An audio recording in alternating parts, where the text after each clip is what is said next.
Atheism is dead. I've killed it. What shall we do now with its remains all over the floor, now that we're responsible for our own actions?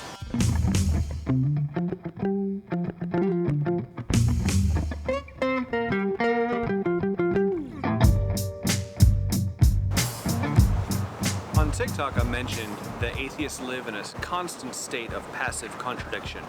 The first two things that someone learns in a logic class is called modus ponens and modus tollens. Modus ponens is defined as the rule of logic stating that if a conditional statement is met, if P then Q is accepted, then the antecedent P holds, then the consequent Q may be inferred. So here's a simple example. If it rains, then it's wet. It rains, therefore it's wet. The statement holds. The point of the phrase is that if P is true, Q logically follows. My argument is simple. If the cause of the universe is unintentional, then the effects are as well. If we assume atheism to be true, the universe started with unintentional causes, and its effects are unintentional. I was merely pointing out that when you comment on my TikTok videos, you're passively disagreeing with your own premise. When I said this, it was obviously hated. One person even went as far to say that it was a post hoc argument, where I was confusing causation and correlation. This couldn't be further from the truth. I'm literally saying that if the cause of the universe is unintentional, then the effects are as well. Cause and effect. What's most fun about this little experiment is that nobody was really disagreeing with the first part of the argument. No one was disagreeing with my P statement.